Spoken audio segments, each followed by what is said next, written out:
सोबतच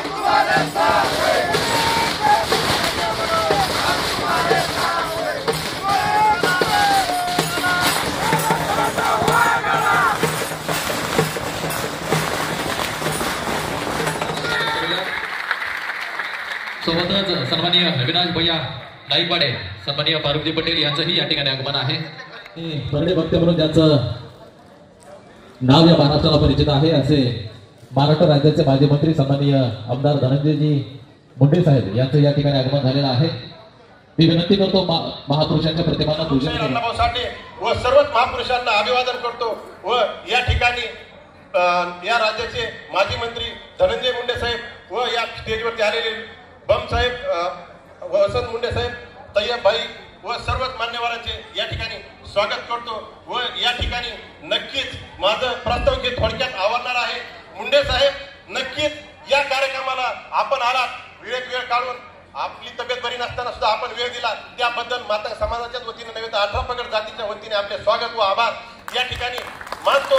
या ठिकाणी साहेब खरं पाहिलं तर प्रामुख्याने आरोग्य, पोलीस प्रशासन आणि पत्रकारिता या क्षेत्रातील उल्लेखनीय कार्य करणाऱ्या सर्व व्यक्तींचा सन्मान दरवर्षीप्रमाणे होतो.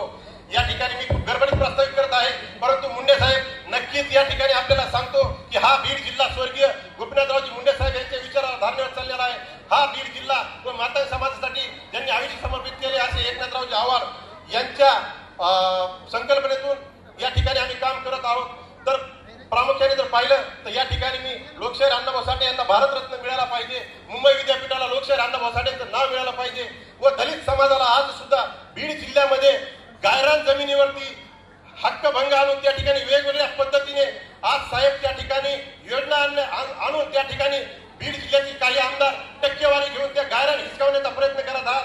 तर आपण लढा गायरान धारकांचा सन्मान एकनाथरावजी आव्हाड साहेबांच्या विचाराचा हा शब्द आपण घ्यावा आणि गायरान धारकांचा लढा हा शासन दरबारी आपण अजितदादा, देवेंद्रजी फडणवीस साहेब व शिंदे साहेब यांच्यापर्यंत हा मातंग समाजच नव्हे तर 18 पगड जातीच्या गायरान साठी आपण लढा उभा राहावा व या ठिकाणी नक्कीच बीड जिल्हा हा महाराष्ट्रामध्ये सर्वात जास्त जातीच्या बाबतीमध्ये बदनाम झालेला आहे.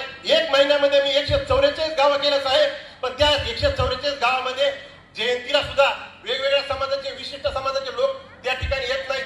धनंजय मुंडे साहेब यांच्या पाठीशी महाराष्ट्र आधार सेनेचे सर्व कार्यकर्ते खंबीरपणे उभा राहतील असा शब्द आपल्याला देतो. आणि याचं एकमेव कारण या 200-250 दिवसामध्ये धनंजय मुंडे साहेबांनी समाजाच्या एका मुंबईच्या कार्यक्रमात सांगितलं, मी 2दा मारता वाचलो, मुंडे साहेब 200 वेळेस आम्ही आपल्या पाठीशी उभा राहू, 200 जन्म आम्ही आपल्या पाठीशी उभा राहू, परंतु आपल्याला मरण कधीच येणार नाही, कारण आपण मुंडे घराण्याचे वारस आहात आणि या बीड जिल्ह्यामध्ये आपलं नाव नाही तर महाराष्ट्रामधलं भारत देशामध्ये मुंडेंचं नाव आहे. ह्या मुंडेच्या नावासाठी महाराष्ट्र आधार सेना व दैनिक महाराष्ट्र आरंभ व सत्यशोधक प्रतिष्ठान व ना जातीचा ना धर्माचा एक हात मदतीचा हीच संघटना आमची जी आहे की या ठिकाणी आम्ही धनंजय मुंडे साहेब यांच्या नेतृत्वाखाली यानंतर आम्ही चालवणार आहोत. साहेब घरकुल असेल किंवा एखादा जर दलित समाजाचा मयत झाला व्यक्ती तर त्याला साहेब स्मशानभूमी मिळत नाही, त्याला स्मशानभूमीची जागा मिळत नाही. अनेक दलित समाजाचे प्रश्न आहेत साहेब. तुम्ही दलित समाजाच्या पाठीमागेच नव्हे तर 18 पगड जातीच्या पाठीमागे उभं राहणारे नेतृत्व आहात. या ठिकाणी साहेब बीड जिल्ह्यामध्ये आज सुद्धा आरोग्य आणि पोलीस प्रशासनावरती माझ्याकडे 442 गावातून लोक येतात. 442 गावातून लोक येत असताना कुठल्याही जातीचा किंवा कुठल्याही धर्माचा लोक नाही. माझी पत्नी अर्ध्या तासामध्ये त्यांना डबा करून देण्याचं काम करते साहेब. गेल्या 2004 पासून मी सरकारी दवाखाना पोलीस स्टेशनच्या माध्यमातून हे सर्व जमवलेलं आहे. तर माझ्या या कार्यक्रमाला बऱ्याचशा अडचणी आल्या, राजकीय नेत्यांनी या कार्यक्रमाला येण्यास नकार दिला, त्याबद्दल त्यांचेही आभार व्यक्त करतो. परंतु जे आले नाहीत त्यांना मी एवढं सांगू इच्छितो की आम्ही येणाऱ्या काळामध्ये धनंजय मुंडे साहेब यांच्या पाठीशी उभा राहणार आहोत आणि भविष्यात सुद्धा आहोतच. कारण जेव्हा माझा पेपरची बातमी असेल किंवा माझा वैयक्तिक कुणाला बोलण्याचा रोष असेल तर सत्य परिस्थिती असेल तर धनभाऊ माझं तोंड गबसत नाही, परंतु या ठिकाणी धनंजय मुंडे साहेब यांच्या पाठीशी आम्ही बीड जिल्ह्यातील 442 गावामध्ये भविष्यामध्ये शब्द देतो. 1 महिन्यामध्ये 144 गावं केले तर 144 गावामध्ये डॉक्टर मिलिंद आव्हाड यांच्या नेतृत्वाखाली आम्ही गायरानाचा मोर्चा काही दिवसात उभा करणार आहोत. आपण त्याच्यामध्ये सहभागी व्हावं व 18 पगड जाती धर्माच्या लोकांना या ठिकाणी आपण पाठबळ द्यावं. आरोग्य, पोलीस प्रशासन या सर्व जिल्हा रुग्णालय असेल या सर्वांचा मी आभार व्यक्त करतो. आणि धनभाऊ प्रामुख्याने जर सांगायचं झालं तर आमच्या समाजाचे जे गायरानाचा प्रश्न आहे प्रामुख्याने मी आज या ठिकाणी नक्की नाव घेऊ इच्छितो की माजलगावचे आमदार प्रकाश सोळंके यांच्या मतदारसंघामध्ये आणि केजच्या नमिताताई मुदडा यांच्या मतदारसंघामध्ये ज्या योजना येत आहेत गायरानावरती, त्या गायरानावरती आमचा हक्क आहे. गेल्या 40 वर्षापासून एकनाथरावजी आव्हाड यांच्या संकल्पनेतून गायरानावरती ताबा आहे. तर शासन दरबारी कुठेतरी गायरान नावावर करण्यासाठी आपण प्रयत्न करावा आणि ह्या योजना कुठेतरी थांबवाव्यात. प्रकाश सोळंके कडून विधानसभेच्या नंतर मातंग समाजालाच नव्हे तर अनेक दलित समाजाला गायरानामुळे खूप त्रास होत आहे. याची दखल आपण अजितदादांपर्यंत पोहोचावी व या ठिकाणी आपल्या पाठीशी आम्ही खंबीरपणे उभा राहू. या ठिकाणी माझ्या सोबत सत्यशोध प्रतिष्ठानचे सर्व पदाधिकारी उद्धव आरे, अमोल मुसबरे, सुभाष मोमीन व या बीड जिल्ह्यातील सतीश हनवते, बाबू सुनील या सर्वांचे मी नाव घेऊ इच्छित नाही. साहेबांना गडबड असल्यामुळे माझे प्रस्ताव गडबडीमध्ये आवरत आहे. साहेब चुकला असेल तर क्षमा करावी. आणि साहेब या ठिकाणी मी खूप कमी पडलो, आर्थिक असेल किंवा वेळेनुसार असेल. माझा समाज हा बीड जिल्ह्यामध्ये ऊसतोड मजूर आहे. ऊसतोड मजुराच्या आल्याच्या नंतर 6 महिने ऊसतोड आल्यानंतर बँड वाजवण्याचा व्यवसाय करतात. आज सर्वजण त्या ठिकाणी 40 ते 50% लोक हे बँड वाजवायला गेल्यामुळे येऊ शकले नाहीत. त्याबद्दल दिलगिरी व्यक्त करतो व त्या सर्वांच्या वतीने आपण गायरानधारकांच्या पाठीशी उभा राहतात असा विश्वास या ठिकाणी देतो. या ठिकाणी वेगवेगळ्या क्षेत्रातील मान्यवरांचा सन्मान होणार आहे. माननीय धनंजय मुंडे साहेब यांना पुढील काही कामासाठी जायचं आहे.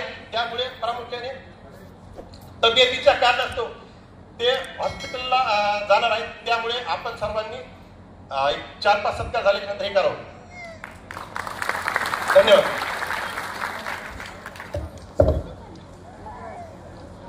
सर्वात प्रथम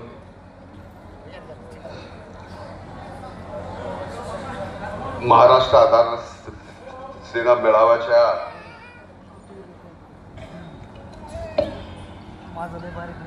या कार्यक्रमाचं औचित्य साधून आपण सर्वजण साहित्यरत्न अण्णाभाऊ साठे यांची जयंती साजरी करतात.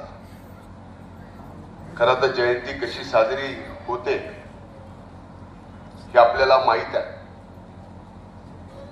पण त्या प्रथा परंपरेला बगल देऊन 2008 पासून या ठिकाणी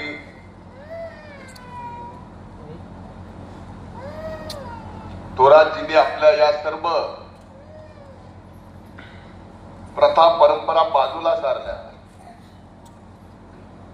आणि समाजामध्ये उत्कृष्ट काम करणाऱ्या प्रत्येकाचा गौरव झाला पाहिजे या भावनेतून हा आज कार्यक्रम या ठिकाणी होतोय. आज व्यासपीठावर सर्व मान्यवर बसलेले, मी त्या सर्वांची क्षमा मागतो कारण मला आज जरा बोलायला त्रास होतोय, पण माझ्या आईचं नाव घेतल्याशिवाय हा कार्यक्रम पूर्ण होऊ शकत नाही. म्हणून श्रीमती गयाबाई, जिला आम्ही जीजी म्हणतो, आज प्रामुख्याने इथे उपस्थित आहेत. अण्णाभाऊ साठेंच्या वर बोलायचं झालं तर 2.5-3 तासाचं भाषण मी करू शकतो, पण आज एकूण आत्ताच्या वातावरणामध्ये थोरातांनी सांगितलं 144 गावं जाऊन आले, त्यामुळं खऱ्या अर्थानं मी बोलायची हिंमत या ठिकाणी उभा राहून करावी. 144 गावात त्यांना जो अनुभव आला तो बीड जिल्ह्याच्या अनेक जिल्ह्याच्या प्रत्येक गावागावावरती अनुभव आलेला आहे. मी तर म्हणेल की आपण सुद्धा आपले आपले महापुरुष बांधून घेतले. छत्रपती शिवाजी महाराजांची जयंती म्हणले की फक्त मराठा समाजाने करायची, परमपूजनीय डॉक्टर बाबासाहेब आंबेडकरांची जयंती म्हणलं की ती फक्त मागासवर्गीय समाजाने करायची, महात्मा फुलेंची जयंती ही फक्त माळी समाजाने करायची, भगवान बाबांची जयंती फक्त वंजारी समाजाने करायची. मी तुम्हा सगळ्यांना एक प्रश्न विचारतो व्यासपीठावर आणि समोरच्यांना सुद्धा. काऊ छत्रपती शिवाजी महाराजांनी रयतेचं राज्य फक्त मराठा समाजासाठी उभं केलं नव्हतं, तर 18 पगड जाती धर्मासाठी. परमपूजनीय डॉक्टर बाबासाहेब आंबेडकरांनी संविधान या देशाला दिलं. ते संविधान फक्त मागासवर्गीय समाजापुरतं नव्हतं. साहित्यातून उपाशी माणसाची व्यथा खऱ्या अर्थानं कुणी मांडली लिहिली ती अण्णाभाऊ साठेंनी, ज्यांची जयंती आपण आज साजरी करतोय. तो उपाशी माणूस फक्त मातंग नव्हता. महात्मा फुलेंनी स्वातंत्र्याच्या अगोदर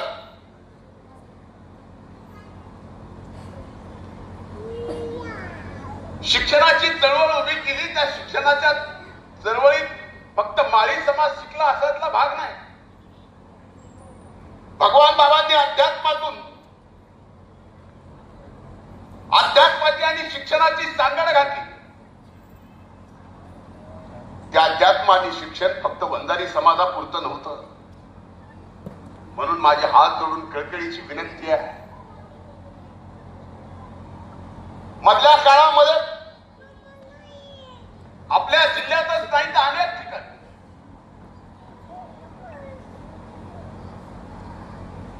सामाजिक समता उरली नाही. मला तर सांगायला लाज वाटते, या बीड जिल्ह्यामध्ये पोलिसाला सुद्धा स्वतःच आडनाव लावता येत नसेल तर ही सामाजिक समता आहे का सांगा. तुम्ही बघा, पोलिसांना बॅचवर आडनाव लावता येत नाही त्याचं नाव. बीडमध्ये ही प्रथा. यासाठी सर्वांनीच, सर्व समाजातील सर्वांनी पुढे येऊन मागं जे घडलं ते पुन्हा सरळ करायची वेळ आलेली आहे. आपण ज्या मागण्या या ठिकाणी केल्या, स्वराजी इथून पुढची सगळी जबाबदारी माझी. तुमच्या लढाईची सुद्धा, शासनासमोर प्रश्न मांडायचे सुद्धा आणि शासनाकडून प्रश्न सोडवून घेण्याची सुद्धा आणि तिथून पुढच्या जयंतीची सुद्धा जबाबदारी मी घेतो आणि असंच पुढे काम करत राहा. शुभेच्छा देतो. ज्या मान्यवरांचा या ठिकाणी सत्कार होणार आहे, माझ्या नंतर ते होणार आहे, त्या सत्कार मूर्तींचं अभिनंदन करतो. थांबतो. धन्यवाद. जय हिंद, जय महाराष्ट्र.